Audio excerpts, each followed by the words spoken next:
Oke, nomor 1 saya akan menjelaskan tujuan dan manfaat yang dipelajari mata kuliah perencanaan wilayah dan kota. 1. Tujuan pembelajaran: memahami prinsip-prinsip perencanaan wilayah dan kota dan mengetahui bagaimana menyusun rencana tata ruang kota dan wilayah yang berdasarkan dan responsif terhadap kebutuhan masyarakat.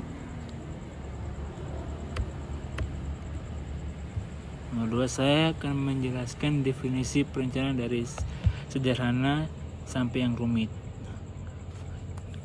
Saya akan menjelaskan perencanaan adalah proses atau kegiatan untuk membuat rencana atau strategi yang akan diimplementasikan dalam jangka waktu tertentu untuk mencapai tujuan tertentu. Pertama, definisi sederhana. Perencanaan adalah kegiatan merumuskan rencana atau strategi untuk mencapai tujuan tertentu. Definisi rumit: perencanaan adalah sebuah sistem yang kompleks dari analisis, penelitian, dan pengambilan keputusan untuk mengembangkan strategi atau rencana. Nomor 3,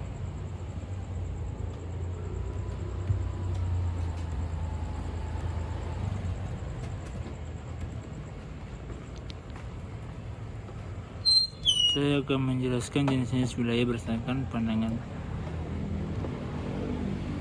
Clarkson dan pandangan Anavia. Saya akan menjelaskan ada 2 pandangan atau konsep utama dalam membagi jenis-jenis wilayah, yaitu pandangan Clarkson dan pandangan Anavia. Pandangan Clarkson membagi jenis-jenis wilayah berdasarkan ciri-ciri fisik dan geografis, yaitu wilayah daratan merupakan wilayah yang terletak di atas permukaan bumi dan dikelilingi oleh perairan. Pandangan Anavia membagi jenis-jenis wilayah berdasarkan aktivitas manusia, yaitu wilayah permukiman merupakan wilayah yang dihuni oleh manusia dan biasanya berisi tempat tinggal, perkantoran, pusat perbelanjaan, dan fasilitas umum lainnya.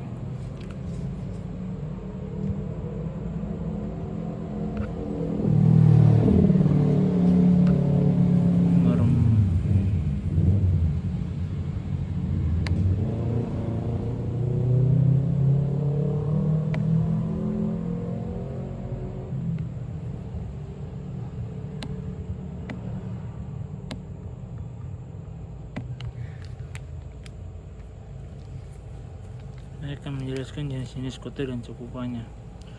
Berdasarkan jumlah penduduk, kota dapat diklasifikasikan menjadi beberapa bagian, di mana artinya penduduk ini ia salah satu komponen terpenting dalam hadirnya sebuah kota. 1. Megapolitan.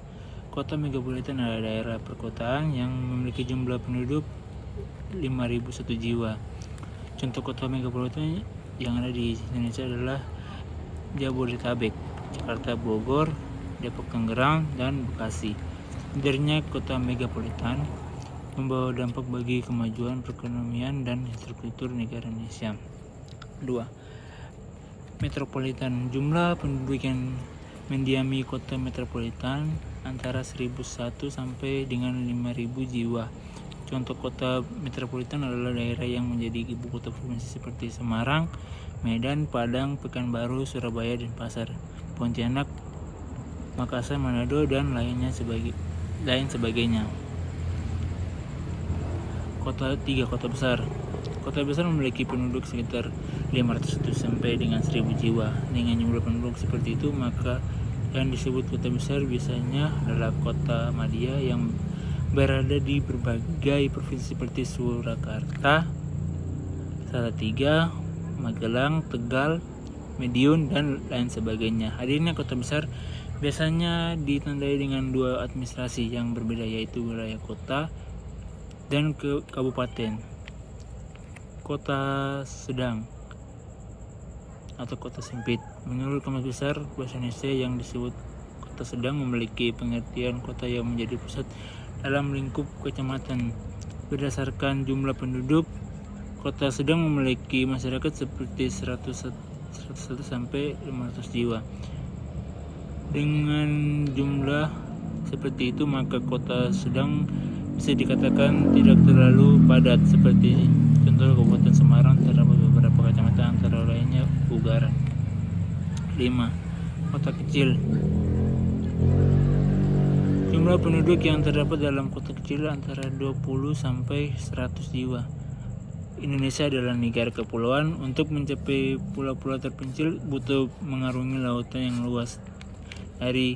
Pada harus jauh ke kota provinsi, maka setiap pulau kecil terdapat pusat kota kecil. Wanci, Morotai, dan Raja Ampat yang merupakan contoh kota kecil. Oke, 5. Saya akan menjelaskan pendapat masing-masing terkait kota tempat domisili Anda berdasarkan teori perencanaan dunia. Saya lama tinggal di Jayapura membuat saya terpukau yang mengenai perencanaan kota yang pada dasarnya cantik dan punya sejarah menarik. Kota Jayapura merupakan kota pantai. Secara morfologi merupakan sebuah kota di teluk yang terlindungi dan memiliki panorama yang luar biasa cantik. Kota yang terletak di Teluk Umbol ini merupakan kota dengan pantai dengan wilayah datar yang sempit, langsung berbatasan dengan perbukitan dan pegunungan Siklop.